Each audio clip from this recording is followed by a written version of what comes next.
Alors, avoir de l'ambition, ce sont ces mots. Hein. Est-ce que c'est mission impossible pour l'OL?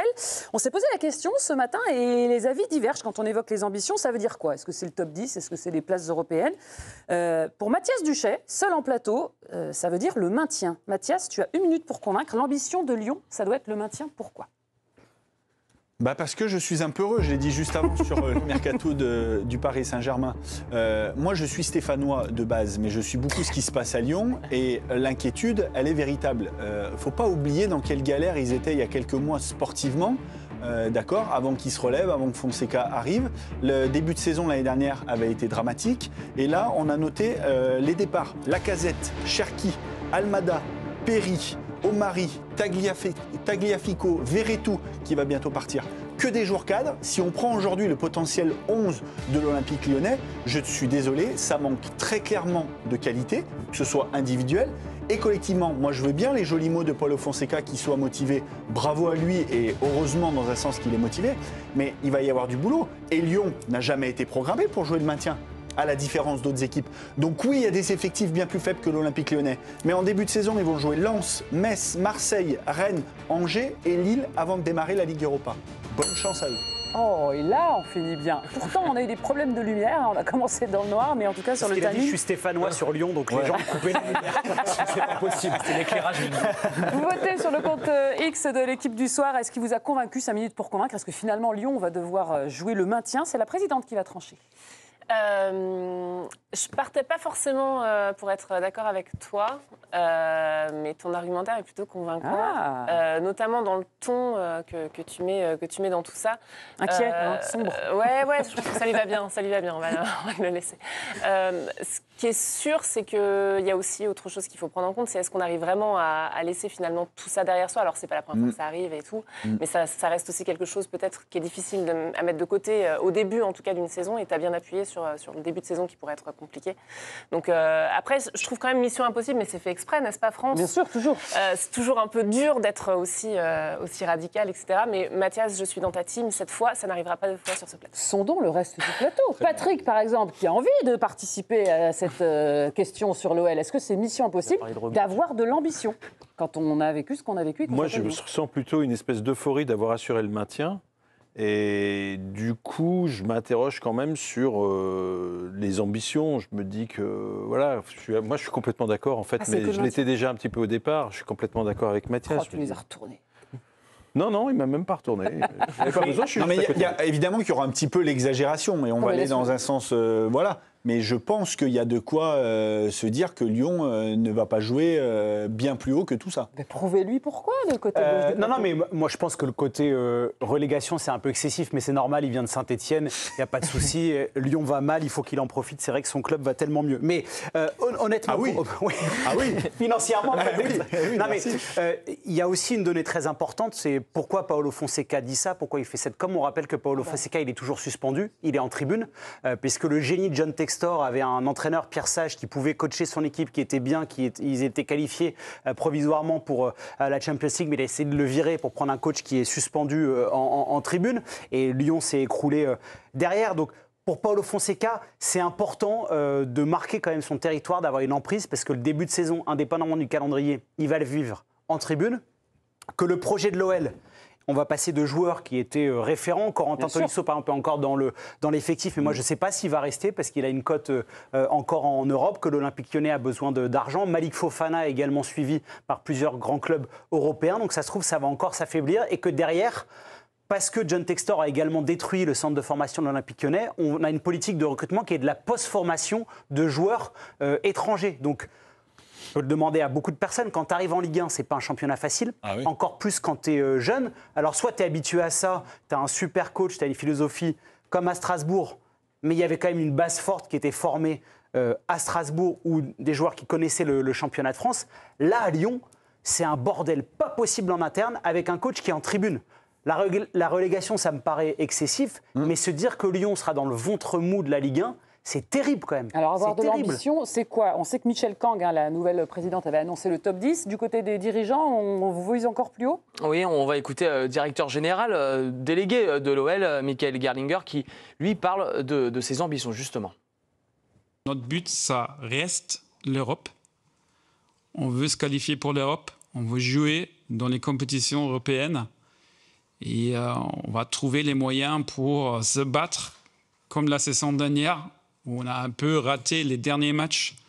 On a presque arrivé à 4e place, peut-être même 3e place. Donc on veut refaire cette bataille pour l'Europe la saison prochaine. Donc l'Europe, si je comprends bien, c'est les top 6. Théo, est-ce que c'est jouable? Est-ce que c'est une ambition digne de Lyon aujourd'hui? Et moi, ce qui me fait très peur, c'est que tu perds au mercato pour l'instant des joueurs qui te font gagner des matchs. Ah oui. Cherki, Lacazette qui te met quand même sa bagatelle de buts tous les ans, même si la saison d'avant était un petit peu moins prolifique.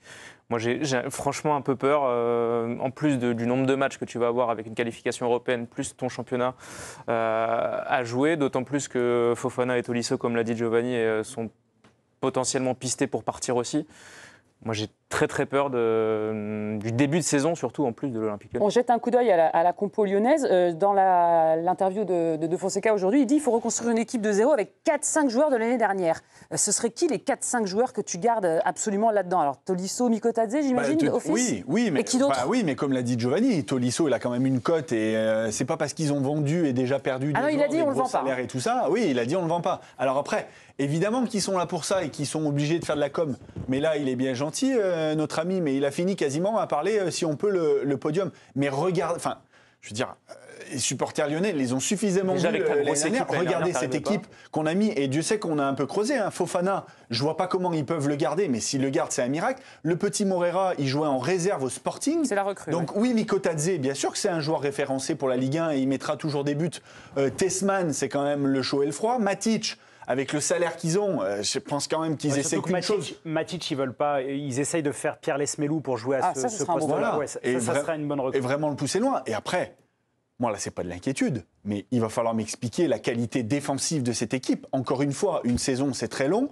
Si tu démarres mal ta saison, là, il n'y a aucun joueur défensivement référencé. Tu as un gardien qui a joué 3 matchs l'année dernière, qui en a 8 en Ligue 1. Là, ils ont pris l'Américain Turner qui veulent se débarrasser. Alors oui, le PSG, ils ont le temps. Les Lyonnais, ils n'ont pas le temps. La saison, elle démarre à Lens. Si tu perds à Bollaert, que derrière tu joues Metz, c'est jamais facile de jouer un promu la première journée, et que derrière tu tapes Marseille, Rennes et Angers, tu peux vite être en danger. Puis tu joues tous les 3 jours avec la Ligue Europa. Enfin, si là les supporters lyonnais ils sont pas inquiets, c'est qu'en fait ils surfent sur ouf, comme l'a dit Patrick. Après, je pense ouf, on s'est maintenu, on est en Ligue 1. Mais tout le monde est inquiet. Il faut être très honnête avec la situation à l'OL. Il y a une forme de soulagement de s'être maintenu. Pour tout le monde d'ailleurs. Il y a une forme de soulagement de voir mais John viser l'Europe, c'est du déni là. Non, mais il y a aussi, et on en a parlé un peu récemment avec Roberto De Zerbi qui parle du Paris Saint-Germain, ou même pour faire un parallèle avec le vélo, avec les déclarations de Jonas Vingegaard en disant je suis plus fort en 3e semaine, c'est important d'être ambitieux. Il y a aussi une forme de communication. Pour Paolo Fonseca et la nouvelle direction lyonnaise, si tu dis attendez-vous à une saison compliquée, on va essayer de jouer le maintien alors que tu es à Lyon. C'est pas vendeur. Non, mais c'est juste pas possible. Mais ne prenez pas les. Mais tu parles là vis-à-vis des joueurs surtout, parce que c'est pas une histoire de com, c'est surtout une histoire de discours qu'on doit tenir dans le vestiaire. Il y a ce qui se dit en interne, mais à Lyon, compte tenu des 2 saisons qui viennent de se passer, l'environnement extérieur est très important. Voilà, d'avoir sorti John Textor quand même du club, c'est important, et de dire que malgré tout ce qui se passe, on reste ambitieux, on a envie que le projet se relance, c'est important de le dire aux supporters. Ça peut être chaud à Lyon. Présidente, vous voulez questionner Non, mais c'était exactement ça, en fait. C'était mon sujet. C'est est-ce que c'est possible de dire autre chose aujourd'hui que ce discours qu'ils ont tu peux descendre de quelques marches et dire, on va essayer d'avoir une équipe compétitive. Tu peux dire ce qu'a dit Fonseca, mais moi, du coup, finalement, c'est plus son nouveau dirigeant que je critique, puisqu'il dit on essaye le top 6. Mais après, je veux bien, à chaque fois qu'on démarre une saison, on a évidemment des objectifs, encore plus quand on est l'Olympique Lyonnais. Mais prenons ce 11... sur le papier, et puis prenons aussi les adversaires au bout d'un moment. Paris Saint-Germain, Marseille, Monaco, Nice, Milan. Il y a tellement de clubs devant eux. Oui, mais ça peut être démotivant en fait de partir avec ce genre d'arguments et de les mettre face aux oui, mais joueurs. Non, mais ils sont conscients. J'espère pour eux qu'ils sont conscients. Mais quand moi j'écoute les dirigeants, il est conscient de pas grand-chose quand même. Ils sont conscients. Je veux dire, la situation de l'OL aujourd'hui, elle elle est dramatique. On peut pas dire autre déjà, ils chose. sont en Ligue 1. Non, mais oui, mais je veux dire, c'est dramatique de voir ce que ce club. Et alors, il s'agit depuis le début de l'émission, depuis le début de la semaine, depuis mon retour de vacances, j'atomise John Textor parce que c'est vraiment tout ce que je déteste dans le foot. T'avais envie. Non, mais il faut pas non plus. Je veux dire, Jean-Michel Aulas a aussi une part de responsabilité parce qu'il y avait une forme de déclin qui s'amorçait. Ça fait honnêtement de la peine de voir l'OL dans cet état-là. L'OL qui a longtemps été précurseur, mais je parle même sur le fait de structure, de plein de choses. Ça a été le premier club en France à être propriétaire de son stade, le faire construire, de dire que tout ça... C'était le meilleur centre de formation pendant des tout ça années et des années. Moi, le centre de formation, mais ça me retourne le bide. C'était fantastique. Et pourquoi c'est dramatique, finalement, à l'amorce d'une saison où on a quand même une équipe, certes, qui ne va pas atteindre, a priori, les objectifs qui sont fixés, qui sont quand même très ambitieux, mais qui ne va pas non plus se retrouver relégable a priori, quoi. C'est pas dramatique. Ah ben c'est dramatique parce que s'ils perdent Malik Fofana, Corentin Tolisso, ils n'auront pas les moyens de les remplacer et que ça peut aller très très vite. Il ne faut pas oublier que lorsque Pierre Sage arrive il y a 1 an et demi à l'OL, ils sont aux portes déjà de la relégation. C'est un club qui, depuis 2 ans, souffre énormément d'une politique de recrutement rocambolesque. Et l'argument de Mathias sur ils ne sont pas habitués à jouer le maintien, ça c'est-à-dire qu'on part d'un club qui quand même joue peut-être la Coupe d'Europe régulièrement, un peu moins ces dernières années, mais qui vise le haut niveau, qui régulièrement... en tout cas, il la vise, France. Bah oui, mais qui joue le top 10 régulièrement. Exactement. Là, ils vont se retrouver dans des matchs... Comme l'a dit Théo, tous ceux qui sont partis, c'est ceux qui ont marqué les buts et qui ont tenu l'équipe l'année dernière. Le seul point positif qu'on a vraiment mathématiquement par rapport à l'an dernier, c'est qu'ils ont quasiment gagné tous leurs matchs face aux 6 derniers. Donc dans la prévision de on va galérer cette année face à Angers, face au Havre, face à Lorient, ils peuvent gagner ces matchs-là. Mais au-delà de la individuelle, il y a aussi le collectif. Quel collectif il va pouvoir créer? Et encore une fois, pour des équipes comme ça, la saison elle commence dès la J1 et les petits clubs, eux, ils vont se battre dès le début pour prendre des points. Lyon, est-ce qu'ils vont être capables de se battre pour prendre des points? J'ose l'espérer. Tu veux nous refaire le calendrier ou pas une dernière fois? J'aime bien parce qu'il a essayé de me convaincre, mais j'étais totalement d'accord avec ça. Alors, j'essaie de convaincre nos amis lyonnais. Non, mais surtout le public qui nous regarde. On va voir la minute pour convaincre de Mathias Duché. Résultat, est-ce que... juste. Alors là, bravo. Oui, à 52%. Bravo, Mathias. Oui, à des Lyonnais. Attention, c'est bien. C'est une victoire. C'est pas des Lyonnais qui ont répondu, là. Lyon qui a un match amical samedi à